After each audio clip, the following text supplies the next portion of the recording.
Aujourd'hui, je vous présente le jeu des jetons. Les enfants ont déjà joué en classe, pour ça il vous faut des jetons. Alors si on n'a pas de jetons comme moi, eh bien on peut par exemple prendre des graines dans notre cuisine. Donc moi j'ai trouvé des amandes, mais aussi on peut récupérer par exemple des petits bouchons. J'ai récupéré les petits bouchons de compote. Et voilà. Donc voilà ce genre d'objet pour servir de jetons si on n'en a pas à la maison. Et puis j'ai récupéré le capuchon d'un aérosol pour faire ma petite boîte, mais aussi on peut trouver un couvercle tout simplement d'une boîte en métal comme ici. Voilà, maintenant je vous explique comment on fait. Tout d'abord, il faut choisir le nombre de jetons et qu'il soit fixe durant la durée du jeu. Par exemple, si on décide, comme là j'ai 4 amandes, je vais jouer avec mes 4 amandes pour vous montrer. On reste avec 4 tout le long. Et on commence par cette première phrase qui est toujours la même. C'est le jeu des 4 amandes. On demande à son adversaire de fermer les yeux et on cache une partie des amandes ou la totalité des amandes sous le couvercle sans le montrer. Et on dit ouvre les yeux et on demande combien il y a d'amandes sur la table. Donc là, une.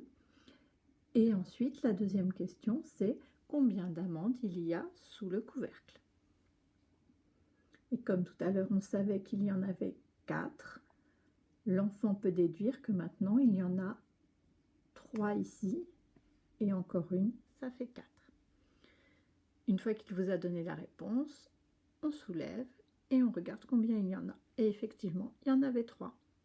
2 et encore un, ça fait 4. Je vous montre maintenant avec une plus grande quantité.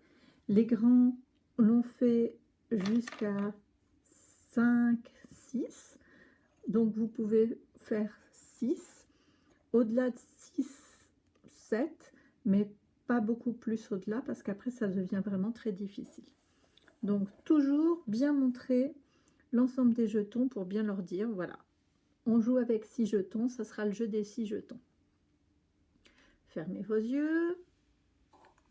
L'adversaire place les jetons sous le gobelet. Ouvrez vos yeux. C'est le jeu des 6 jetons. Combien il y en a sur la table? 3. Combien il y en a caché sous le gobelet? 3. Parce que 3 et encore 3, ça fait 6. Voilà, bonne journée.